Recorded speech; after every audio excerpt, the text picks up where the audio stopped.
Hi, I'm Mark, and I like to talk about British politics and yes, Brexit, which still is not fully there. But I do it from an outside view, although I can calm you down a bit. I do know the UK from the inside as well. And so today I want to say, of course, you all know that on June 23rd in 2016, 52% of the British population voted in a referendum for Britain to leave the European Union. After a long negotiation process and several postponements, the United Kingdom has not been a member of the EU since January 31st in 2020 and has not been part of the single market and customs union since January 1st, 2021. Since the exit, trade in goods and services between the United Kingdom and the EU has been more difficult, and trade barriers and the departure from EU standards have resulted in many companies relocating their locations from Great Britain, including to Ireland, which has turned out to be one of the winners of Brexit. With the exit from the EU, the United Kingdom also had to partially give up its prominent position as a financial centre. Between 2018 and 2021 alone, exports of financial services to the EU fell by 18%. In order to continue to bring these European customers, British asset managers must set up offices in Europe, in financial centres such as Luxembourg or Dublin, where just under 50% of all funds in Europe are domiciled. And the latter is a clear winner from this situation, as I said. In just under 30 years, Ireland has become an important financial centre and is now the largest ETF hub in the EU and one of the largest jurisdictions for UCITS and alternative funds. This is partly thanks to Brexit. Between mid-May 16 and the beginning of 2021, 135 new financial companies came to Dublin, mostly focusing on asset management. That's a quarter of all Brexit-related moves, followed by 102 in Paris, 95 in Luxembourg, 63 in Frankfurt and 48 in Amsterdam. And the reason for this is, among other things, Ireland's long-standing and close relations with the United Kingdom, with a common language, time zone and a comparable legal system. In addition, there is an agreement on joint travel, and this means that UK-based companies, including US corporations, can move their operations to Ireland without major disruption. Some of the most prominent US technology companies, including Facebook, Google, LinkedIn, Indeed, IBM and Microsoft, are now based in Ireland. But Brexit is not the only reason for Dublin's success as an international financial centre. One important pillar is regulation. The Central Bank of Ireland, the CBI, which oversees the financial services industry, employs experienced experts who come directly from the asset management industry. They maintain an open dialogue with industry stakeholders and the public sector. And this means that the regulations, even if they only apply in Ireland itself and are more complex than those of the EU, are transparent and clear. Stakeholders can therefore prepare in advance for new regulations, rules of conduct and timelines, for example, for product approvals before new products can be brought onto the market. And at the same time, the CBI also implements new EU regulations and changes very quickly. That's a decisive competitive advantage for the cross-border distribution of products and services.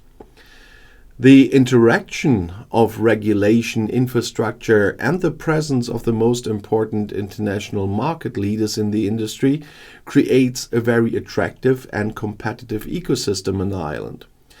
This high level of competitiveness is further supported by the country's long-standing efforts to attract first-class technology companies and promotes growth and innovation.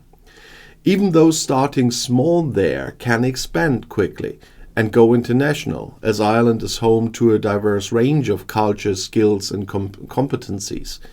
As an attractive location for professionals, Dublin gives asset managers access to global talent, enabling the Irish financial services sector to compete globally and perform very well in terms of diversity and inclusion.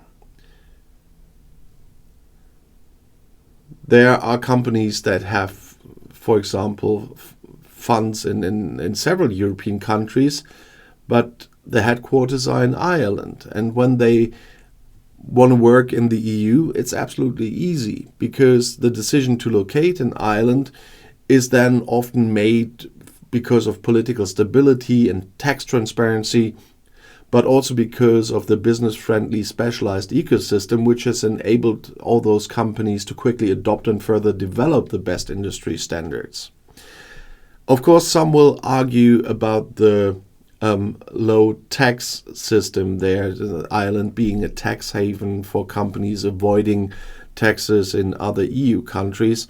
But that's a matter of discussion here. And I'm anyway a friend of an EU-wide tax system with minimum tax, etc., that will end discussions like this. But the Netherlands have been very, very attractive on that base as well. But Ireland, as I said earlier, in less than 30 years, Ireland has managed to become the international leading location in a number of sectors of the financial industry and asset management, especially in asset management.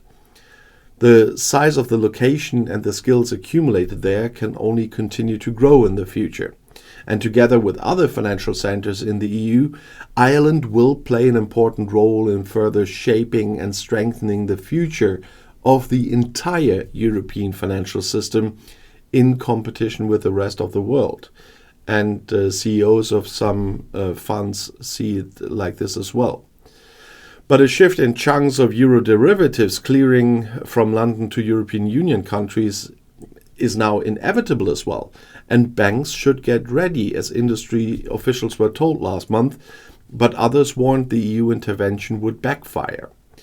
The EU approved a new law in February that will require banks and asset managers in the Union to have an active account with a clearinghouse in the 27-member grouping for key contracts being cleared in London by the ICE Clear and the London Stock Exchange Group. The EU wants to directly supervise clearing worth trillions in euro in those rate swaps and Euribor futures and rely less on a post-Brexit London. EU permission for UK clearers to continue serving EU clients is due to expire in June next year. And the direction of travel is very clear. Everyone needs to be prepared, set up and be capable of doing business in the EU. That was said by Matthias Graulich, an executive board member at Eurex Clearing, the Deutsche Börse unit in Frankfurt that will benefit from the new law. I think effectively we are starting with this requirement in the second quarter of the next year, probably, so gives us a good year to prepare. No, this year, I mean. But he also says that there will be huge numbers of customers who have hooked up to Eurex Clearing, for example. A third of those 650 clearing members and clients are regularly active, and everyone else is observing the situation. And Nasdaq and the Madrid Exchange also hope to pick up some of London's business.